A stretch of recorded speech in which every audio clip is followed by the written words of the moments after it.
이번 비상계엄 선포를 두고 여러 가지 불법적인 사안들이 있었다 이런 얘기들이 나오고 있고요. 지금 뭐 헌법, 계엄법 뭐 등등의 형법 해가지고 굉장히 많은 법들이 지금 거론되고 있습니다.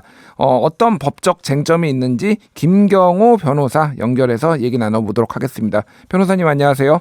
네, 안녕하세요. 김경호 변호사입니다. 예, 이번 개헌이 국무회의를 거치지 않고 선포되었다라는 얘기도 있고, 그런데 지금 이제 언론 보도를 보면은 국무회의는 또 거쳤다 이렇게 얘기가 나와요.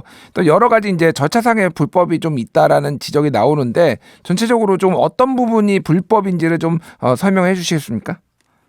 일단 헌법 89조 5호에 불명히 비상계엄에는 국무회의 심의 의결이 필수 절차입니다. 예. 윤석열 대통령 정부의 국무위원은 대통령 총리 포함 장관 21명입니다. 이 중에 재적의원 3분의 2, 대략 14명 정도는 출석해야 되고 예. 그중에 과반수가 찬성해야 합니다.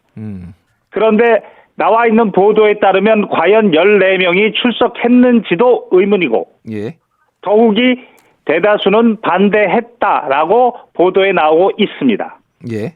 따라서 14명 출석의 과반수 찬성의 국무회의 통과의 비상계엄의 절차적 정당성이 처음부터 위반됐다. 무효다. 요거를 저도 네. 요거 질문을 드리는데 이제 이거는 대통령이 비상계엄은 결정하는 거기 때문에 이게 국무회의에서 뭐 과반수가 찬성을 하든 하지 않든 이거는 심의만 하는 거지 의결이 필요하지는 않다 또 뭐 이런 주장이 있어가지고 좀 헷갈려가지고요. 예. 그러면 지금 14명 이상의 참석이 있었다. 형식적으로 그 부분에 대한 보도가 있어야 하는데 예. 장관들에게 물어보면 참석했느냐 물어보면 그냥 사퇴하겠다, 사의하겠다 이렇게만 얘기하고 있는 정황으로 보아서는 국무회의의 형식적인 필수적이지만 형식적인 의결을 거치지 않은 정황이 객관적으로 보입니다. 예.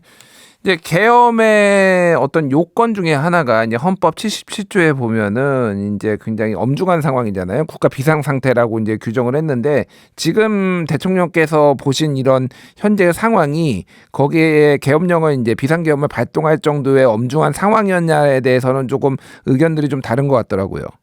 그렇습니다. 헌법 77조 1항의 내용적 요건으로 전시, 전쟁 중 또는 사변이라고 하면 국가의 병고가 발생해서 경찰력으로 이것을 제압할 수 없어서 부득이 군을 투입할 수밖에 없는 사태. 예. 이와 같은 국가 비상사태 요건이 이래야 됩니다. 어제 간밤에는 일상적인 평온한 상황이었습니다. 이것은 헌법에 대한 쿠데타입니다. 헌법에 대한 쿠데타다 이렇게 말씀하셨는데 지금 뭐 대통령 헌법상에 보면 대통령의 경우는 불소추 특권이 있는데 내란 또는 외환의 자료를 범한 경우에는 제외된다라고 지금 얘기를 하고 있습니다. 근데 지금 변호사님은 그럼 이거를 내란으로 보시는 건가요? 그러면?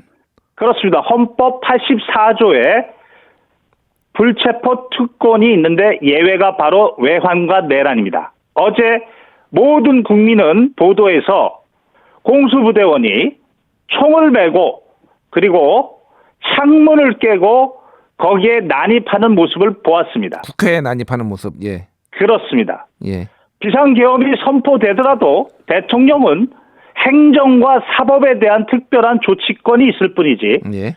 국회에 대해서는 72시간 동안의 동의 절차를 위해서 헌법상 어떠한 조치권을 행사할 수 없습니다. 그럼에도 불구하고 우리가 보았듯이 국회의원들의 진입 자체도 초기에는 막았고 거기에다가 총을 들고 무력을 행사해서 다수인이 무력을 행사해서 헌법 질서, 즉 국회의 동의 절차를 방해 내지 침해하려고 했습니다. 이게 바로 헌법 87조의 내란죄입니다. 알겠습니다.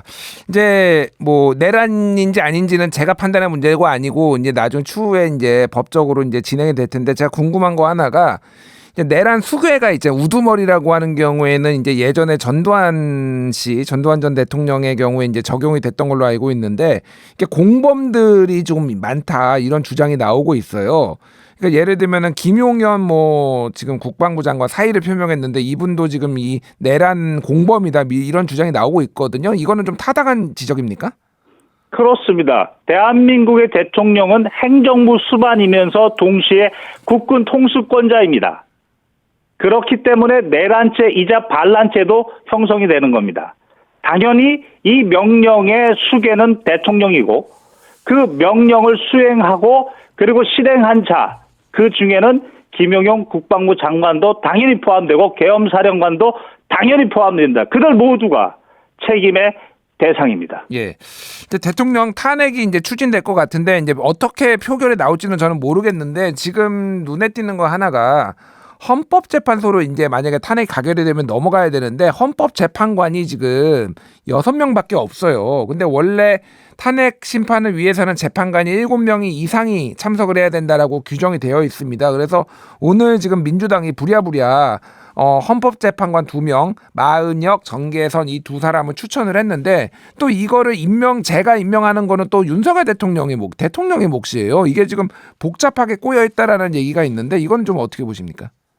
그 부분은 제가 별도로 연구한 분야가 아니기 때문에 그 부분은 제가 말씀을 좀 안 드리겠습니다. 예, 알겠습니다. 그러면은 마지막으로 이게 이제 내란죄 여부는 아직 이제 밝혀지지 않았지만은 그냥 변호사님이 법조인으로서 보시기에 그 내란죄가 만약에 인정이 되면 어떤 판결이 좀 내려질 가능성이 있는지 말씀해 주시죠. 제가 보는 관점에서는 구성 요건을 보았습니다. 예. 분명히 군인이 다수가 총을 들고 그리고 국회 창문을 깨고 거기에 폭력적으로 진입했고 국회의 동의 절차를 방해하려고 했고 보도에 따르면 특정 인물들을 체포하려고 했다고 합니다. 이것은 분명 헌법 질서에 대한 타격, 헌법에 대한 쿠데타입니다. 내란입니다. 예. 이것은 누구도 부인할 수 없는 구성 요건입니다. 알겠습니다. 오늘 여기까지 듣도록 하겠습니다. 지금까지 김경호 변호사였습니다. 감사합니다. 감사합니다.